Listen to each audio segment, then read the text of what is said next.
diciamo che abbiamo pensato di andare a Lampedusa, diciamo, con l'intento di raccontare Lampedusa, di raccontare la vita di un'isola di frontiera.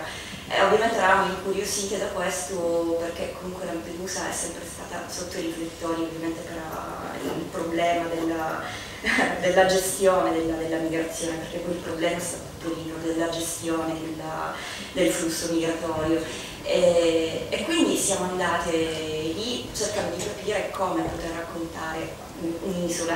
Ovviamente una campagna elettorale è sicuramente un momento in cui tante problematiche di un luogo, di un qualsiasi luogo, vengono in qualche modo amplificate, sintetizzate attraverso, non so, appunto i discorsi dei politici, eccetera, eccetera. Quindi in realtà il nostro intento principale era quello. Poi abbiamo capito, insomma, seguendo un po' le vicende appunto di Giussi Nicolini e degli altri candidati, che in realtà stavamo raccontando anche un'altra storia, cioè la voglia in qualche modo di un'isola, di voler cambiare. Cioè, per tanti anni hanno avuto politici corrotti e quant'altro, avete visto, e finalmente si presenta alle elezioni una donna integerrima con un programma politico. E quindi, vabbè, concludo, e quindi abbiamo diciamo così, la voglia di cambiamento, ecco, la voglia di riscambio. On va tout comprendre. Oui, non, notre projet d'origine, c'était de raconter l'histoire de cette île, territoire et d'une île en zone frontière, donc de raconter l'histoire et la vie quotidienne de Lampedusa avec ses habitants et les questions d'une île, et particulièrement donc dans cette zone de frontière. Mais c'est vrai que bien sûr c'est une île qui est très exposée médiatiquement à cause de toute la question des migrants et de l'immigration, mais nous on voulait mettre ça dans un ensemble. Alors on est allé voir et bon, ça s'est trouvé qu'on s'est trouvé au moment où il y avait cette campagne électorale. Et bien sûr, une campagne électorale, c'est un moment qui va faire surgir d'autres questions et toutes les questions fondamentales qui peuvent se poser à une collectivité, à fortiori sur une île. Donc, au fur et à mesure qu'on s'est mis à filmer cette campagne électorale, on a rencontré les protagonistes, et notamment donc cette femme, Giussi Nicolini. Et là, on s'est rendu compte petit à petit qu'on commençait à raconter effectivement une autre histoire que celle qu'on avait pensée au début, avec tous les enjeux et avec quelqu'un qui tout d'un coup, oui, s'intéresse et pose de vraies questions politiques. Donc le projet a évolué en cours de route, mais notre idée d'origine était vraiment de raconter celle de ce territoire. Et du coup, moi, je me demande un peu à partir de là, avec la galerie de candidats masculins sur lesquels vous tombez, et notamment quand même le Toto Martello qui est quand même un sacré personnage. Comment on... Oui, non, mais je parle de Toto. Ah bah justement, je parlais bien de Toto Martello et pas du maire sortant, mais qui est aussi quand même, qui est pas mal aussi. On peut en débattre, mais en tout cas, tous ces personnages-là, comment vous faites pour tout simplement pour les filmer? Et moi, si je parlais aussi de Toto, puisque cette espèce d'ogre insupportable, imbuvable, comment, selon une question pour vous, cinéastes, comment est-ce qu'on se place face à des gens comme ça? Est-ce qu'il n'y a pas de risque de fascination par moments morbide, enfin morbide c'est exagéré, mais d'avoir envie d'être vraiment attiré par ce type de personnage? Et voilà, et peut-être après au montage, comment on repose des choses et on arrive à organiser tout ça.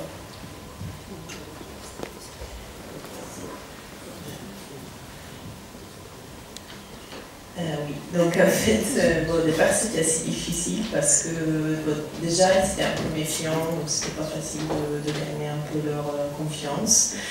Et en plus, comme on avait dit l'autre jour, nous on allait un peu partout et évidemment on avait un peu l'air d'espionne parce qu'on passait d'un quartier général à l'autre, ça c'était pas trop bien vu au départ.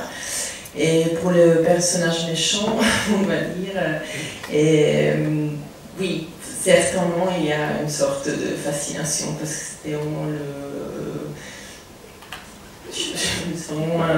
oui, c'était vraiment, comment on peut dire, limite très subtile entre le sublime et le monstrueux qui est un peu là. Et bon, avec Toto, je crois qu'on a un peu dessiné le personnage parce que, bon, à notre avis, c'était vraiment assez évident qu'il était très hypocrite, qui s'en fichait un peu des élections, du résultat, etc. C'était plutôt pour ces trucs personnels qui étaient engagés dans la campagne. Et on a essayé de bien montrer en fait le décalage entre sa dimension où il est allongé, il ne fait rien, il est tout le temps en silence, etc. Et sa force, qui est assez fausse pendant le discours sur la place, etc. Donc ça, c'était un peu avec Toto, on a essayé vraiment de pousser un peu ce décalage. On a décidé à chaque fois qu'il arrivait, il ne faisait rien. Parce qu'un film, c'était ça, donc il parlait jamais de choses importantes, etc. Alors que pendant le discours sur la place, il était super chaleureux, très polyvalent. In effetti poi raccontare questi personaggi è molto più interessante, secondo me.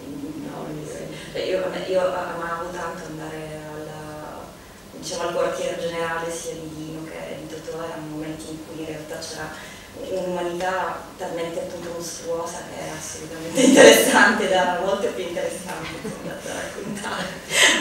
C'était très bravo. Oui, ça serait évidemment une histoire aussi tout à fait intéressante à raconter, celle de ces personnages, de pouvoir être tout le temps dans leurs quartiers généraux. C'est une autre histoire, mais de les filmer et de les raconter dans cette sorte de monstruosité humaine, d'humanité monstrueuse. Oui, ça serait un projet intéressant. Merci beaucoup. Il est peut-être temps de vous passer la parole. Si vous avez des questions, des remarques, des réactions, n'hésitez pas. C'est le moment ou jamais. Levez la main. On vous apporte un micro, s'il vous plaît. Passez. Merci beaucoup. Bonsoir. Comment avez-vous fait pour chacun des candidats d'arriver à saisir en quelques phrases, disons, leur position, et à travers leur position, leur candidature, pas vraiment justement leur proposition, mais par derrière l'arrière-plan de toute la politique en Italie. Et je trouve que ça, c'est vraiment en quelques phrases, pour chaque candidat, on arrive à avoir un background sur l'actualité. Alors c'est vrai que moi je l'ai en tant que franco-italienne, mais je trouve que pour tout le public c'est vraiment une réussite. Enfin, merci.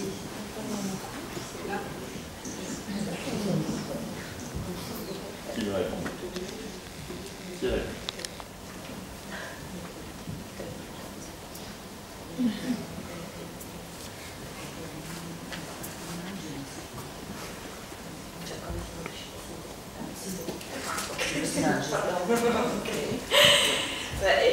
Noi siamo rimasti a Lampedusa più di 2 mesi, per cui è anche vero che frequentando ogni giorno queste persone in qualche modo, come dire, la sintesi è un momento successivo, però loro ci mostravano anche quello che volevano farci vedere, però anche inconsapevolmente ci mostravano qual era poi la realtà, insomma, la loro realtà, quindi è proprio